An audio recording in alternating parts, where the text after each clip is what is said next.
2026 delivered several massive commercial successes, but those triumphs sit right alongside a staggering pile of big-budget disasters. Within its first week, the PvP game Highguard lost 90% of its peak audience. Shortly after, the studio behind Spellcasters Chronicles terminated development entirely, abandoning the project before it even left early access. Then there is Code Violet.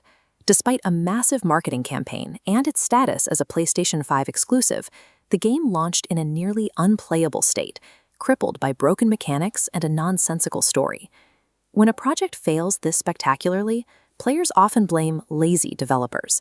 But the programmers writing the code are rarely the ones making the systemic choices that doom a game long before it hits a shelf.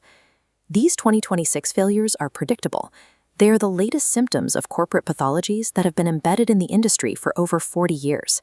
Highguard was engineered for success from the start. Its debut took the closing spot at the Game Awards, using a massive stage presence to inflate player expectations to a level the developers could never actually reach. Publishers chased the live service model, moving away from one-time sales in favor of a continuous, infinite loop of microtransactions. But the flaw is the timeline. Taking 8 years to build means arriving 8 years too late to steal players from established giants. Highguard's immediate death mirrors the 2024 collapse of Concord. Both games spent years in production, only to find a market that had already moved on.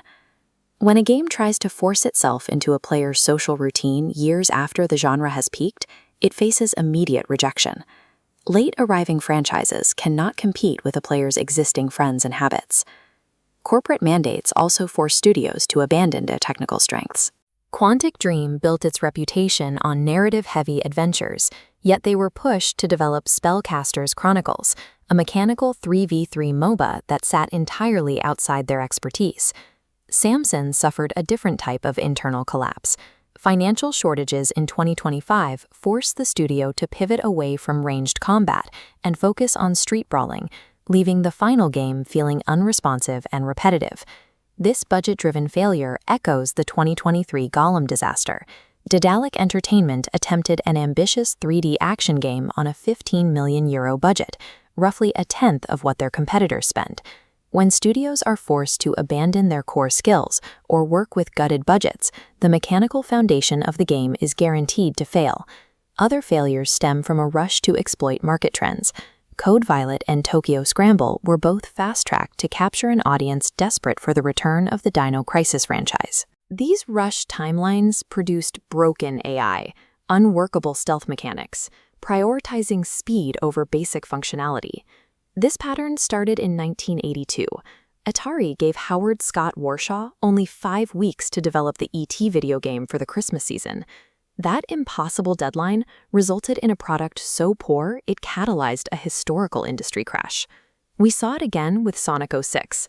Sega split the development team in half to meet a forced anniversary deadline, shipping a game riddled with glitches and lengthy loading times.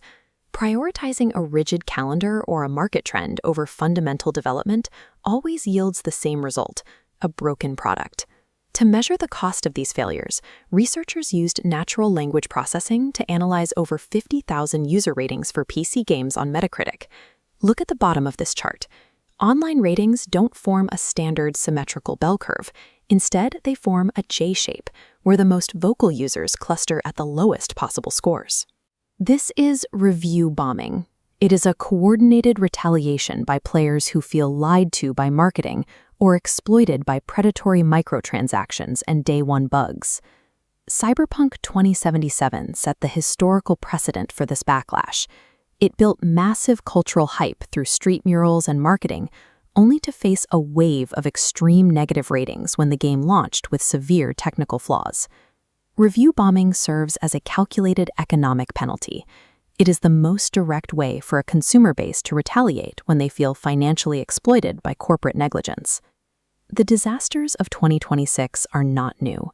They are the result of an industry-wide refusal to change, mirroring 40 years of unlearned corporate lessons. Publishers continue to demand forced live service models, unrealistic deadlines, and trend-chasing pivots that their studios aren't equipped to handle. The Worst Games of the Year list will remain a fixture of the industry until publishers prioritize sustainable creative development over the pursuit of infinite economic growth.